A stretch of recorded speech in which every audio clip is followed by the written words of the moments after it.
To begin your sunrise, Smart Start this August 5th, Rochester police investigating after a body was found in the woods near River Street yesterday afternoon. Officers went out there to respond just after 2:30. Police say the body appears to have been there for several days. To this point, there are no signs of anything criminal involved. As the case is ongoing, the official cause of death, that notice will come from the Office of the Medical Examiner. The identity of this person has yet to be confirmed or at least announced. If you have any information on this, you're asked to please call 911. We now have the body camera video showing Rochester police officers shooting and killing an armed man on Ernestine Street. Yesterday, RPD released this video from July 31st, showing the officers following the man there in red, trying to restrain him on Ernestine and Milton Streets. During the scuffle, one of the officers gets knocked down and the suspect was seen with at least one of his hands in his hoodie's pockets. It appears he pulled something out of the pockets as the officers yelled at him to put the gun down. Officers fired their shots at the suspect, which reportedly hit him there in the chest. The officers reportedly tried rendering aid at the scene, but the man was pronounced dead. Nobody else was injured in this incident, and a loaded handgun was also recovered. Two of the officers involved have since been placed on administrative leave. Hearing from people and officials in Charlotte demanding change after a dog attack left two children and their teacher injured, and they're taking their concerns downtown to City Hall. Teachers with Encompass Learning took their summer program kids, a group of about 90, a big group, on a field trip last Friday to Charlotte Beach. It was meant to be a time of celebration, final day of the program this year, but while the kids were out on the playground, police say two pit bulls attacked a 6 and an 8-year-old along with their teacher. Administrators with the group say the attack was totally unprovoked, and News 8 heard from others in the Neighborhood Community Association. We're going to prevent this from happening again. That's the biggest thing, and it's unfortunate that it happened in the first place. It should never happen. How can we help this guy and his dogs to get to a better position in life and prevent any more children from being attacked by dogs? That's uncalled for. Now, we did speak with the owner of the dogs. He says he does not believe it was his dogs biting anyone. Currently, we can tell you both of the animals have been quarantined under the city's stray clause. Canadian wildfires burning across the Manitoba and Saskatchewan areas, sending smoke into the northern portions of the United States, reducing air quality and visibility. We're feeling that here at home as the air quality alerts were issued across the upper Great Lakes and the Northeast Monday. The air quality is expected to improve in most areas by Wednesday. Let's show you some of that, of how it is right at this moment. A live view from our Greater Rock Sky Eye. A little bit of a break from what we saw here this time 24 hours ago. We are seeing green, not rain, but everything moving along just fine on our main expressways this morning. We'll have more traffic during CBS Mornings at 7:25.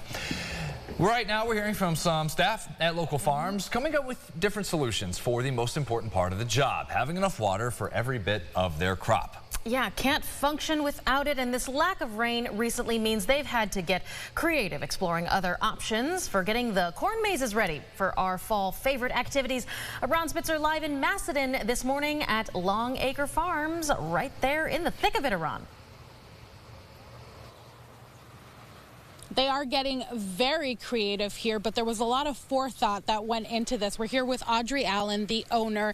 Now we're watching, it seems like a hose going off, but there is a whole process here. What's going on? Yeah, we are irrigating our corn maze from the pond that my parents installed 25 years ago with the thought that if we ever needed rain or water in a drought year, we would have it, and here we are this year. So we have about 900 feet of hose total pumping water from our pond right here on the farm. And how long have you had to do this, and how many hours do you go in a day? We've been doing this almost every day for the last 10 days, 2 weeks. Sometimes it's a half day, a couple hours here and there. Some days it's 8 hours, so kind of depends on what we have going on. And I was actually surprised to hear how many of you are doing this. This isn't like a huge staff of people helping out. Oh, no, there's maybe 5 of us taking turns. You really need, it's a 2-person job because when you're going through, you need help pulling the hose. It's heavy when it's filled with water. We're going through hedges. We want to make sure that corn isn't getting knocked down. So it's a pretty labor-intensive process. And are you already seeing the benefits of what you guys are doing? Yes, definitely. We would be in a pretty sorry state if we didn't start 2 weeks ago. The corn already looks happier. Someone said earlier that they kind of feel like the corn was sighing in relief as soon as we put water on it. So it's definitely been worth our time. Wow, and we're seeing that the corn is kind of different heights, right? We're seeing some taller corn, some shorter corn. Why is that? Yeah, so the Finger Lakes area is known for its drumlins. They're kind of these rolling hills. So the maize is grown on a small drumlin right over here. So some parts of the field on the higher bits are a lot shorter corn than the corn on the lower parts when they have a lot of rainwater drainage and they kind of get off. So we're working on making things a little bit more uniform, but yeah, we're trying our best. We're in a pretty good little spot right here. Yeah, and I was going to ask last question here. Everybody wants to know, will the corn maze be okay? Absolutely. Corn maze will be fine. We're working hard to get everything up and running, but we have a little bit while longer until season opens September 20th, so we'll be ready. I'm sure everybody is really, really happy to hear that. I know I am. Thank you so much for being with us today. Guys, for now, tossing it back to you.